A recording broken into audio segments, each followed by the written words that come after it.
So my husband and I have one little girl. She's about 15 months old, and chances are you've seen her running around or tripping over her the last couple of days of the conference. And near the end of this year, we'll welcome our second child into the world, just 6 weeks shy of our third wedding anniversary.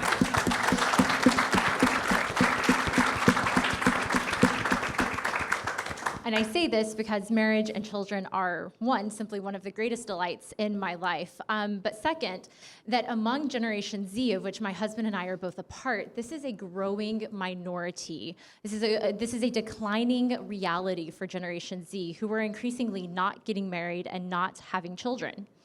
If you go back to 1965, for example, nearly 5 in 6 adults had been married or were married simply between the ages of 18 to 34, the young adults, if you will. But since 1970, however, the marriage rate has fallen 60% from what it used to be. And today, unless trends reverse course, approximately 1/3 of Generation Z is on track to never marry, with many preferring to remain in unstable cohabitating arrangements. So it should come as very little surprise that the birth rate has also been steadily declining in the United States as well. What began as a marriage recession has turned into a full-blown birth dearth, threatening demographic collapse in the United States. So as of 2023, the birth rate fell to its lowest point of 1.62 births per woman, well below the replacement rate of 2.1. And this is, of course, on average. And like most developed nations, with the exception of Israel, the United States is in demographic decline, and the future vitality of our nation hangs in the balance. To put it lightly, things aren't looking good, especially for the younger generations.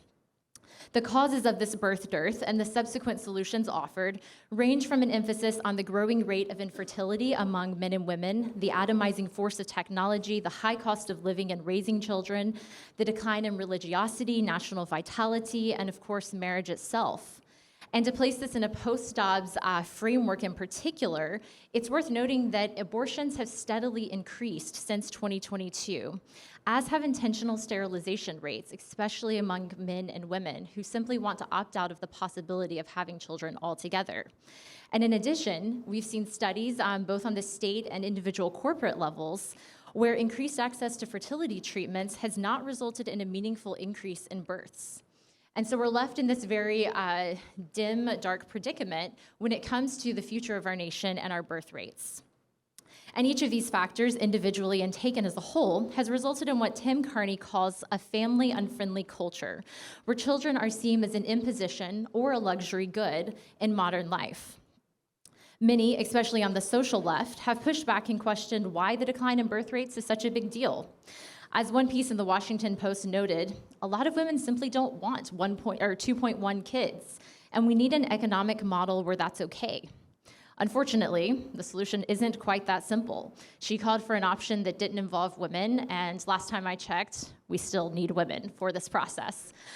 And so when we think about declining birth rates, this is a major problem for our national health, because this means that our economy, the gross domestic product, or our GDP, Social Security, military readiness, elder care, and education largely rely on new generations of children. And on an individual level, this reflects a much darker reality. You see, happy and hopeful people have babies. If no one's having babies, what does this say about the state of our nation, of our soul, of our well-being? Consistently, married mothers and fathers self-report the highest levels of happiness. And while this begs the question of whether happy people get married and have babies, or if people who get married and have babies are the happiest, the reality remains. A world where fewer people are getting married and having children is a world that increasingly reeks of hopelessness and a sense of purpose in our lives. So this brings us to the not at all controversial topic of pronatalism, something I'm excited to explore with you all today. So this decline in births has given rise to a growing pronatalist movement, which at its most simple is devoted to increasing the number of babies that are born. So pronatalism is now a fashionable buzzword on the right too. In the last year alone, pronatalism has risen to the forefront of our social and political discourse with Elon Musk, Simone and Malcolm Collins, the Institute for Family Studies, various authors at American Compass, including Duncan Braid, Brad Littlejohn of the Ethics and Public Policy Center, and yes, the Heritage Foundation, writing pieces or devoting entire projects to pronatalist efforts. And we should be pleased that a movement has emerged to resist our demographic decline. This is a very good thing. But today, I want to dig into a primary distinction that I've observed in the pronatalist movement. And this is really to get at the idea that not all pronatalists, not all attempts to have more babies are created equally. And that there's a growing divide between those who detach natalism from its natural context in the family and those who recognize the essential importance of married mother-father's family formation as the solution to our fertility crisis. A pronatalist versus a pro-family approach, if you will. And this is very simplistic. There are many who call themselves pronatalists who are wholeheartedly pro-family, but we're going to use that distinction of terms today as an easy way to differentiate between those who simply want to see more babies born and those who value family formation as the answer to our fertility crisis. And that's the distinction we're making here today. So when we're talking about a more babies simply approach to pronatalism, one person who exemplifies this well is Elon Musk. And so Musk has 12 children by multiple women, none of whom he is currently married to, and many were created and born through surrogacy agreements totally outside any sort of meaningful relationship between he and the woman. And while he is an excellent ally in celebrating more babies, his own approach fails to ensure the healthy formation of families where children are statistically most likely to thrive. Even with the best of intentions, and I have no doubt that he loves his children very, very much, this free-for-all childbearing approach, distinct from family formation, sets children up for failure, especially if you took this model and duplicated it nationally. Indeed, I would go so far as to argue that this kind of pronatalism that Musk typifies, focused on the creation of more babies distinct from family formation, if it takes root, that it will perpetuate the very problem we're trying to solve. That if our approach is simply to create more babies, not form more families, we could actually further create and really reinforce this fertility crisis, not solve the fertility crisis. And so a few problems with this sort of pronatalism that I want to address today. So first is a mindset. So first in getting into this mindset where declining births, distinct from declining marriage rates among men and women, is the problem. When this occurs, what can often take place is a solution where you end up with a collective action problem, if you will. If the problem is simply we need more babies, not that we need more families where children are formed, then you end up in a situation like the Washington Post where women simply ask, well, that seems like a really big problem. Hope you find someone to solve it. And if that's the mindset that takes root, you end up not getting a lot of action and not many more children necessarily being born. My concern, too, is that such pronatalism tends to view children and their mothers as a mere means to an end. Worthy ends potentially, but still means to an end. Save humanity, save the nation, the economy, find the self-satisfaction that you've always craved. But when this occurs, it tends to leave a bad taste in the mouth of mothers and cause the opposite reaction. So a really good example of this right now is China's own demographic woes. So for many, many years, China had a very strict one-child policy. And if you went outside of that, there were rumors of forced abortions, forced contraception, forced adoptions, and the like. And so it trained the nation, trained the way women think in particular, to limit the number of children. Now, their policies were far too successful, and they've now reached the point of potentially no return in their demography. So since 2016, they've removed the one-child policy and slowly been increasing the number of children that you can have in China. They've thrown work benefits behind this, tons of money, and basically any incentive they can think of to try to encourage women to have children. The problem is the women aren't on board. And in fact, a recent Wall Street Journal report talking to many women in China right now told stories of women who were complaining and fed up with this whiplash messaging. One year they're told not to have more than one kid or have any kids at all, and the next they're told to have as many as possible. And in either case, those women and the children that they're asked to have are simply a means to a greater end, China's national flourishing. And it's falling flat. And instead, many women are reporting that they're putting themselves ahead of what Beijing and even their families want. Similarly, I think it's really interesting that as pronatalism comes to the rise, you also are seeing a growing anti-natalist movement, people who think that it is unethical to have children. And certainly you have people in the climate change movement with very misguided views of, well, everything. But I think it is really important to also take a look at why these anti-natalists are so concerned. And so doing a deep dive into their literature, some of it would actually sound kind of like what conservatives tend to say about children too. And they talk about how they're really concerned with any movement that tries to treat children as anything less, with anything less than the inherent worth and dignity that they have. That they're really concerned that in treating children like a means to an end, we're actually harming children in some way. We're violating something in their dignity. And while I certainly don't agree with their solutions or their conclusions, I think it's really notable that that sentiment has started to become very common here in the United States. And then beyond that, on a societal level, just overall here in the nation, I'm deeply concerned with what happens when even circumvented technologies and a simplistic pronatalism take root in the way that we as a nation think about children and the importance of children.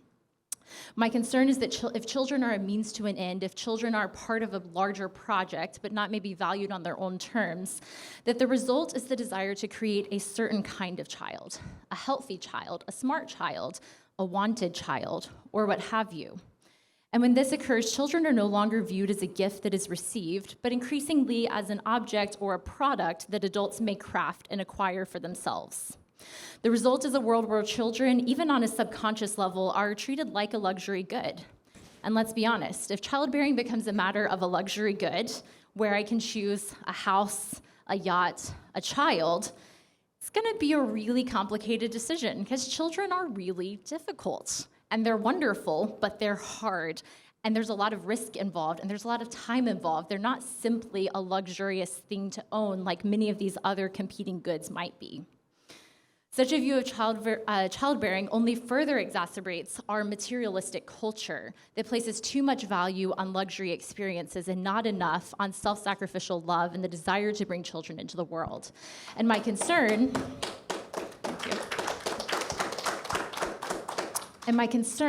is that this sort of more babies pronatalism approach will not inspire people in the inherent good and worth and good of each child, but will instead train them to view them in this materialistic terms that ultimately results in fewer children, not more children being born. So why is pro-family the answer? So marriage is the best predictor of birth rates. It is our best long-term strategy if we want to reverse the fertility crisis that we're experiencing. Time and time again, we find that among married couples, the birth rate is actually doing okay. The reason we're having a fertility crisis is because there are fewer and fewer people who are getting married, and that's becoming a really big problem. And so what began as a marriage recession has now resulted in this fertility crisis. But to solve the fertility crisis, we can't simply focus on creating more children. We must focus on creating more healthy marriages between married men and women. And that's where we're going to find our solution. It's very true that more babies help the economy, our GDP, Social Security, military readiness, education, and results in typically happier people. But this must not be the main reason that we encourage people to have children. As C.S. Lewis said, put first things first and second things are thrown in. Put second things first and you lose both first and second things.